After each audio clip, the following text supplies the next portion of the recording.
கோயம்புத்தூர்ல காந்திபுரத்துல 3rd street அப்படின்னு நினைக்கிறேன், அந்த 3வது வீதியில ஒரு மிகப்பெரிய ஒரு வீடு இருக்குது. கிட்டத்தட்ட ஒரு 4.5 சென்ட் இடத்துல அந்த இடத்தினுடைய உரிமையாளர்கள் ஒரு வயதான அம்மா. அவருக்கு 2 பசங்க, 2 பசங்களுக்கு 2 இடம் இருக்குது. ஒரு இடம் இந்த 5.5 சென்ட் இடம், இன்னொரு இடம் வந்து ரொம்ப பல்லடத்துக்கு பக்கத்துல ரொம்ப அவுட்டர்ல ஒரு 50 சென்ட் இடம். ஆனா இந்த அம்மாவை என்ன, இந்த வயசான அம்மா மட்டும் தான் உயிரோடு இருக்காங்க, அவங்க பேர்ல தான் இருக்குது. இளைய மகன் என்ன பண்ணிட்டார் அப்படின்னா, இந்த அம்மாவை தனக்குள்ளேயே வச்சுட்டு அந்த அம்மா ரொம்ப பிரியமா நடந்து இந்த சொத்துக்காக என்ன பண்ணிட்டாருன்னா, இந்த அம்மாவை ரொம்ப பிரெயின் வாஷ் பண்ணிட்டார்.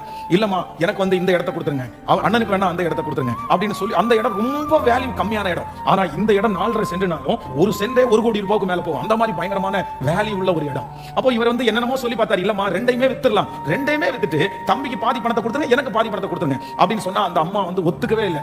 நீ அதை எடுத்துக்கோ, அவனுக்கு இது கொடுத்துரு அப்படின்னு சொன்னாங்க. இவருக்கு ரொம்ப தடுமாற்றமா இருந்துச்சு, ஆனா ரொம்ப விசுவாசிக்கிறவர். ஒரு நாள் ஆலயத்துல போய் ஜெபம் பண்ணிட்டு உட்காரும் போது ஆண்டவர் வந்து முடிவு எடுக்க சொன்னார். என்ன முடிவு அப்படின்னா, ஈசாக்க மாதிரி நீ எந்த வாக்குவாதமும் பண்ணாத, நான் உனக்கு ஒரு ரகபோத்தை வச்சிருக்கேன், அவங்க என்ன சொல்றாரோ அதை கேளுன்னு சொன்ன உடனே இவங்க மனைவி திட்டுறாங்களா, ஏங்க என்னங்க உங்களுக்கு மூளை ஏதாவது குழம்பி போயிச்சா, நீங்க என்ன பைத்தியக்காரத்தனமா அவங்க கொடுக்கறது ஓகேன்னு சொல்றீங்க, அந்த இடம் வேல்யூவே இல்ல, எதையுமே பேசாத, ஆண்டவர் என்ற சொல்லிட்டாருன்னு ஸ்ட்ராங்கா முடிவு எடுத்துட்டு அதை எழுதி வாங்கிட்டேன்.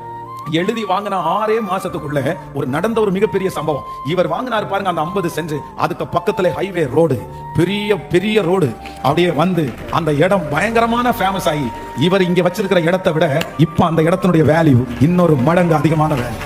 அவருக்கு 50 சென்ட் இல்ல, இவருக்கு 4.5 சென்ட் தானே, அந்த 50 சென்ட் ரொம்ப ரொம்ப மெயினான இடமா மாறிடுச்சு. அப்பதான் அவர் சொன்னாரு, என் ஆண்டவர் என்னுடைய ஃபெய்த் எனக்குள்ள ஆக ஆக எனக்கு ஒரு முடிவெடுக்க சொன்னாரு, அந்த முடிவுல நான் உறுதியா நின்னேன், என் தேவன் என்னை ஆசீர்வதிக்கிறதுக்கு வல்லவரா இருக்கு. சிஸ்டர், உங்களுக்கு கண்டிப்பா ஃபெய்த் வேணும். பிரதர், உங்களுக்கு உங்களுடைய ஃபெய்த் ரொம்ப அதிகமா வேணும். வாலிப தம்பி தங்கச்சி, உனக்கு ரொம்ப முக்கியமானது என்ன அப்படின்னா விசுவாசம்.